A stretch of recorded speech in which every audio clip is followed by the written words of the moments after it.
Happy Holi అందరికీ. యాకేంటి ఈరోజు happy Holi చెప్తుంది అనుకుంటున్నారా? నేను లంచ్లో ఒక షార్ట్ పెట్టిన తర్వాత నేను ఇంకా లంచ్ చేసేసి మెట్ల మీద అయితే కూర్చున్నా. మా వదిన వాళ్ళకి ఇట్లా కాల్ చేసి అక్క ఏం చేస్తున్నావు అని అంటే ఏం చేయట్లేదు, ఇప్పుడే తిని కూర్చున్నా అని అంటే ఇక్కడికి రావచ్చు కదా హోలీ ఆడదామన్నారు. నేనైతే ఇప్పుడేమొస్తారు రానులే అని చెప్పినాను అనమాట. సో ఇంకా వాళ్ళైతే నాకు సర్ప్రైజ్ ఇద్దామని చెప్పేసి చెప్పకుండా ఇంటికైతే వచ్చేసి సరేలే రాకలే మేము కూడా రామని చెప్పారు. ఇంకా నేను మెట్ల మీద కూర్చొని ఫోన్ చూస్తుంటే ఇద్దరు సడన్గా గేట్ లోపల నుంచి ఉరికొస్తే నేను ఇంట్లోకి ఉరికినా అన్నమాట. ఇంకా అలా ఉరికిన వదులుతారా? ఇంకా ఫుల్గా అయితే నాకైతే మొత్తం పూసేసిన తర్వాత ఇంకా నేను ఊరుకుంటాను. నేను కూడా పసుపు కుంకుమ పట్టుకొని నేను కూడా ఫుల్ పూసేసిన అన్నమాట వాళ్ళకి. సో ఇక తర్వాత ఒక బకెట్లో వాటర్ పట్టుకొచ్చి నా మీద పోస్తే నేనేం చేసిన, నేను కూడా ఒక పైప్ తీసుకొచ్చి, ఇంట్లో పైప్ ఉంటుంది ఆ పైప్ తీసుకొచ్చి ఫుల్గా వాటర్ పోసేసిన నేను కూడా. ఇంకా వీడియో అయితే కొంచెం అటు ఇటుగా అవుతుంది, ఎందుకంటే ఒక్కొక్క వీడియో ఒక్కొక్కరం తీసాము, అందుకే కొంచెం క్లారిటీ లేదు, అడ్జస్ట్ అయిపోయింది ఒక్కసారికి. సో ఇంకా మా బావ వస్తే మా బావకు కూడా ఫుల్గా పూసేసాము. ఇంకా హోలీ దావత్ అయితే చేసుకుందాం అని చెప్పేసి మా ఇంటికాడైతే చేసుకుందాం అనుకున్నాం. కాకపోతే ప్లేస్ చిన్నగా ఉందని చెప్పేసి ఇంకా మా పెద్దమ్మ వాళ్ళ ఇంటికి అయితే వచ్చినాం అనమాట. ఇంకా అక్కడ సెలబ్రేట్ చేసుకుందామని ఇంకా మా వదినలు ఇద్దరైతే గిన్నెలు తోముతారు, వీడియో తీసేటే మేము ఎట్లున్నాం, మమ్మల్ని వీడియో తీయక అని అన్నారు. ఇంకా స్టవ్ పైన కాకుండా ఇంకా కట్టెల పొయ్యి మీద వండుకొని తిందాం, టేస్ట్ అయితే బాగుంటుంది అని చెప్పేసి మేమైతే కట్టెల పొయ్యి మీద. సో వంట స్టార్ట్ చేయడానికి ముందు మా అక్క నేను మా చెల్లి నువ్వు చేయంటే నువ్వు చేయి అని కొట్టుకున్నాము. ఇంకా లాస్ట్కి అయితే మా చెల్లి వాళ్ళ ఆయన వస్తే ఆయనతో చెప్పించాము. మా చెల్లి ఆయన మా మధ్య అనమాట.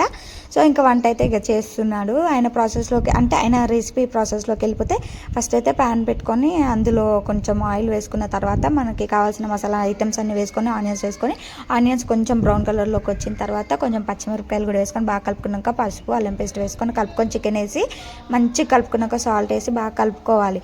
బాగా కలుపుకున్న తర్వాత అది మంచిగా మగ్గినాక కావాల్సినంత కారం ఇవన్నీ వేసుకున్నాక మనకు కావాల్సిన వాటర్ అన్నీ మగ్గిన తర్వాత వాటర్ వేసుకొని ఉడికించుకొని మసాలా వేసుకొని దింపేసుకోవడమే. దింపుకున్న తర్వాత కొత్తిమీర చల్లుకోవాలి. ఇంకా చెట్టుకు మామిడికాయ అంటే నేనైతే కోసిన దాన్ని ఉప్పు కారం వేసుకొని తిన్నాం. ఎంత పుల్లగా ఉందంటే అబ్బా పండ్లు గోరు అయినాయి, అసలు అంత పుల్లగా ఉందన్నమాట.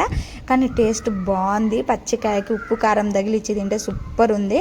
ఇంకా చికెన్ కూడా మంచిగా కంప్లీట్ అయిపోయాక దింపినాక కొత్తిమీర పుదీనా వేసుకున్నాం అన్నమాట. స్టవ్ పైన ఉన్నప్పుడు వేసుకోవాలి. సో చికెన్ అయితే అయిపోయాక బగారా అయితే వేసినాము. బగారా అయితే మా చెల్లి చేసింది. బగారా ప్రాసెస్లోకి వెళ్ళిపోతే ఫస్ట్ అయితే గిన్నె పెట్టుకున్న తర్వాత కొంచెం ఒక ప్యాకెట్ నెయ్యి వేసాం, 10 రూపీస్ ప్యాకెట్ ఉంటుంది కదా, అదొక ప్యాకెట్ నెయ్యి వేసి తర్వాత అందులో ఉల్లిగడ్డలు పచ్చిమిరపకాయలు మసాలా ఐటమ్స్ అండ్ క్యారెట్ ఇవి వేసి బాగా కలుపుకున్నాము. అండ్ కొంచెం ఆయిల్ కూడా వేసినాము. గిన్నె కొంచెం పైకి ఉండడం వల్ల అదంతా ఒక సైడ్కి వచ్చేసింది ఆయిల్ నెయ్యి, అందుకని కొంచెం అడుగంటినట్టు అయింది, గిన్నె కొంచెం మాడినట్టుగా కనిపిస్తుంది అనమాట. సో అన్నీ వేసుకొని బఠానీ కూడా వేసుకున్నాం. అన్నీ వేసుకున్న తర్వాత మంచిగా కలుపుకొని అది కొంచెం ఫ్రై అయినట్టు అయ్యాక అందులోకి అప్పుడే ఫ్రెష్గా దంచిన అల్లం పేస్ట్ ఇవి కూడా వేసుకొని మంచిగా కలుపుకున్నాము. అలా మంచిగా కలుపుకున్న తర్వాత అల్లం పేస్ట్ కూడా పచ్చి వాసన పోయేదాకా మంచిగా ఉడికించుకున్న తర్వాత ఇంకా అందులో మనకు కావాల్సిన వాటర్ అయితే యాడ్ చేసుకోవాలి. ఇప్పుడు 1:2 రేషియో తెలుసు కదా, బట్ మేము అలా తీసుకోలేదు. ఒక 3 గ్లాసెస్ రైస్ తీసుకుంటే మేము 4.5 గ్లాసెస్ వాటరే తీసుకున్నాము, ఎందుకంటే రైస్ అప్పటికి బాగా నానిపోయినాయి. అండ్ రైస్లో కొన్ని వాటర్ వేస్తుంటే కిందికి వచ్చేస్తాయి కదా, అందులో పడిపోతాయి కదా, అందుకని చెప్పేసి మేము అంతనే తీసుకున్నాం, ఎక్కువ కూడా ఏం తీసుకోలేదు. కానీ అన్నం మాత్రం నిజంగా పుల్లలు మస్తు ఉడికింది, కొంచెం కూడా మెత్తగా అవ్వడం అట్లా ఏం లేదన్నమాట, బాగా ఉడికింది. ఇంకా అలా వాటర్ బాగా మరుగుతున్నప్పుడు రైస్ వేయడానికి ముందే కొంచెం ధనియాల పౌడర్ కూడా యాడ్ చేసినాము. ధనియాల పౌడర్ యాడ్ చేస్తేనే కలర్ టేస్ట్ నిజంగా చాలా బాగుంది. నాకు తెలీదు అలా వాటర్లో యాడ్ చేయాలని చెప్పేసి. సో అట్లా అన్నమాట. బగారా అయితే సూపర్ ఉడికింది. తినేటప్పుడు కూడా మేము అందరం అనుకున్నాం అన్నమాట, చికెన్కి బగారాకి మస్తు సెట్ అయిపోయింది. ఇంకా మా వదిన అక్కడ చూపిలేదని ఫేసు నేను మళ్ళీ వీడియోలో చూపించాను అన్నమాట. మొత్తానికి నన్ను చూపించావు కదా అని అన్నదన్నమాట. సో రైస్ అయితే వేసేసాము.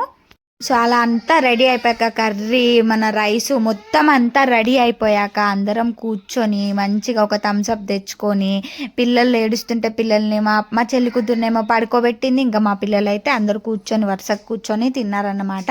ఇంకా మొత్తం అయిపోయేసరికి చీకటి అయిపోయింది, ఆల్మోస్ట్ 9 అయిపోయింది తినేసరికి అందరము. ఇంకా పొద్దున ఎప్పుడు తిని మళ్ళీ నైట్ తిన్నాము, ఇంకా అప్పటిదాకా ఏం తినలేదు. ఇంకా అందుకని చెప్పేసి కొంచెం ఎక్కువ తినేసినాం అన్నమాట అందరము. మేమందరం కూర్చొని తిన్న తర్వాత ఇంకా మా హస్బెండ్స్ కూడా అందరూ వచ్చి కూర్చొని తిన్నాక ఇంటికి ఎక్కడోళ్ళు అక్కడ వెళ్ళిపోయాం. సో వీడియో కనుక నచ్చితే తప్పకుండా ఏం చేయాలి అందరూ subscribe, like, share. Thank you.